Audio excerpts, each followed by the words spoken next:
안녕하세요. 맘속에 좀 아는 언니 지민 언니입니다. 임신 후반부에 들어가면 많은 분들이 이러고 계시죠. 매일 카페나 블로그에서 출산 후기만 눈 빨개질 때까지 보고 계시지 않나요? 왜 다들 이러고 있을까요? 바로 두려움 때문이죠. 내가 아직 겪어보지 못한 고통이기 때문에 아마 이렇게 열심히 출산 후기 보고 계실 건데요. 저도 그랬고요. 아마 출산을 앞둔 많은 분들이 언제 아기가 나오는지, 언제쯤 병원에 가야 하는지 모르는 분들이 많으실 거예요. 오늘은 언니가 출산의 징조가 되는 증상들과 대응법에 대해서 알려드리도록 하겠습니다. 출산에 가까워지면 이런 증상들이 나타납니다. 가진통, 잦은 소변, 태아가 처짐, 허리 아픔, 질 분비물 증가 등등등. 이런 증상들은 이제 아기가 나올 준비가 되었다는 증상들인데요. 여러분들은 이 중에서 몇 가지를 아주 자세히 짚고 넘어가 보셔야 합니다. 자, 첫 번째 구분하셔야 될 것이 가진통. 가진통은 불규칙한 자궁 수축이라고 하는데요. 가진통 없이 바로 진진통을 느끼는 사람들도 있고요. 가진통 증상 같은데 이게 정말 진짜 진진통인 경우가 있습니다. 하지만 그런 경우가 그렇게 흔한 경우는 아니니까요. 다음과 같이 진진통과 가진통을 구분해 주시면 좋습니다. 보시는 표와 같이 가진통과 진진통 간격은요. 가진통은 1시간에 한두 번 오고요. 진진통은 짧은 간격 그리고 간격이 점점 짧아집니다. 가진통은 비규칙적이에요. 하지만 진진통은 규칙적으로 오고요.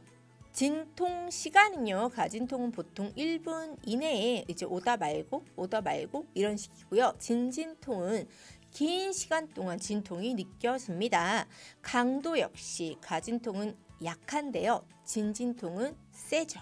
가진통은 진진통에 비해서요. 이제 간격이 점점 짧아지면서 진통하는 시간도 늘어나고 강도도 세지고, 자, 그렇게 되면 요거 진진통으로 보시면 됩니다. 자, 이 가진통을 포함해서 앞서 말씀드린 증상들이 나타나다가 본격적으로 분만이 시작되면 분만 전조 증상이 나타납니다. 이 출산 전조 증상은 다음과 같습니다. 이슬, 진통, 파수 현상이 나타나죠.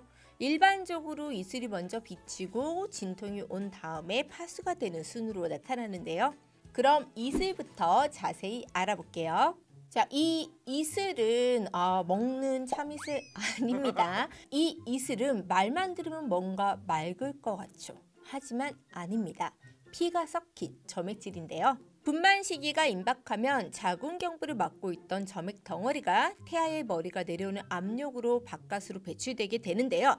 이때 경부의 모세혈관이 파열되면서 피가 섞여서 나오게 되죠. 이 이슬은 내진혈과 구분하셔야 합니다. 많은 분들이 아기 낳기 전에 내진을 하죠. 정말 아파요. 의사 선생님의 손이 들어오는 그 순간 그 느낌 너무 아픈데요.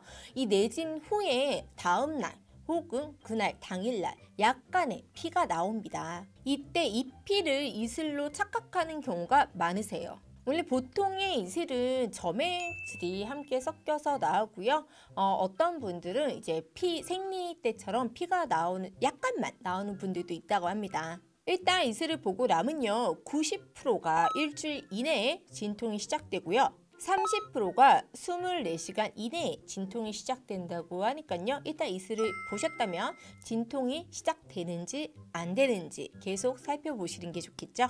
따라서 이슬을 보셨다면 이제 아기가 정말 나오기 시작하는구나 생각을 하시고요. 이제 병원으로 달려갈 준비 차츰 해주시면 되겠습니다. 자, 그 다음에 이슬을 보셨다면 진통이 나타나겠죠. 빠른 분들은 이슬 보고 몇 시간 이내에 나타나는 분들도 있고요. 이제 일주일 정도 돼서 나타나는 분들도 있는데요. 이 진통의 간격이 5분 이내로 좁아지고 지속적으로 꾸준히 계속된다면 병원에 전화를 하시고 바로 병원으로 달려가시는 게 좋습니다.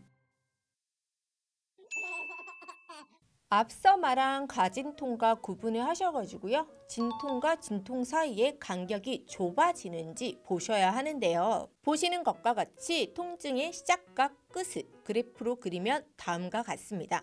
진통 간격이란 통증의 시작부터 다음 통증의 시작까지를 뜻합니다. 이 간격이 좁아져야 진진통이고요. 5분 간격으로 왔을 때 미리 싸둔 출산 가방 끌고 남편과 함께 병원에 가시면 되겠습니다. 하지만 만약에 초산모가 아니고 경산모라면 5분 간격까지 기다리시면 안 되고요. 한 20분 정도 간격 되셨다면 병원으로 가보시는 게 좋습니다. 그 다음으로 정상적으로 진행이 된다면 파수, 양수가 파열되겠죠. 하지만 이렇게 병원에 가려는데 조기 파수를 경험하는 분들도 계세요. 양수는 점성이 없고요. 아주 맑고 연한 락스 혹은 생리식염수 냄새가 나는데요. 왈칵 쏟아지는 느낌이 있어요. 만약에 병원에 가기 전에 이런 증상을 경험을 하신다면요. 태아와 양수가 감염될 위험이 있으니까 씻지 말고 생리대 패드만 착용하시고 바로 병원으로 가보시기 바랍니다. 이제 순서 정확하게 아셨죠? 이슬을 보고 10시간에서 일주일 이내에 진통이 오고 이 간격이 좁아지면 병원으로 가시고 양수가 터지고 그리고 아기를 만나시면 되는데요.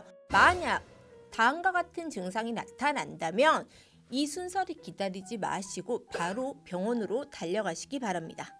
자, 양수가 흐르는 경우 무조건 가셔야 합니다. 그리고 양수가 흐르는 건지 잘 모르는 경우에는 병원에 전화해 보시고요.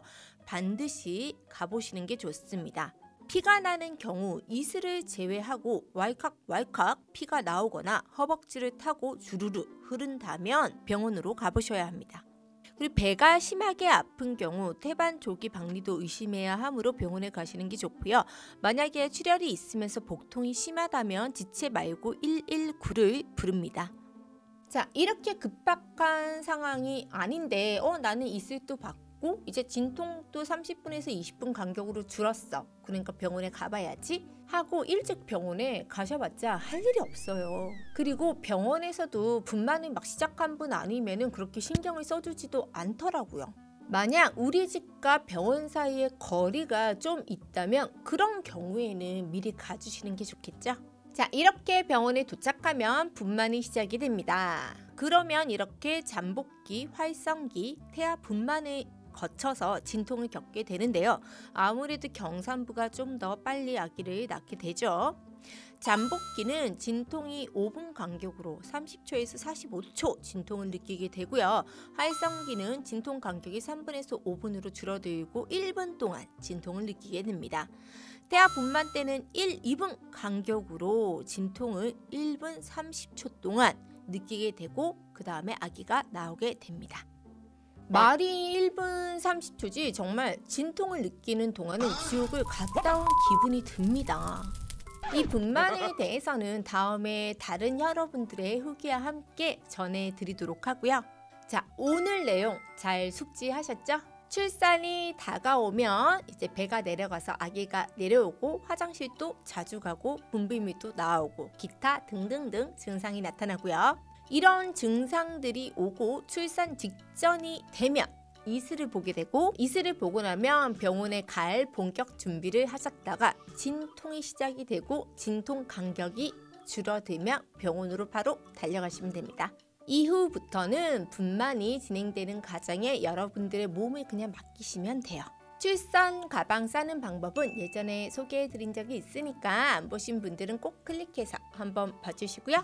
오늘 맘톡의 지민 언니였습니다. 다음 시간에 뵐게요. 유튜브 구독하기, 좋아요, 댓글 잊지 마세요.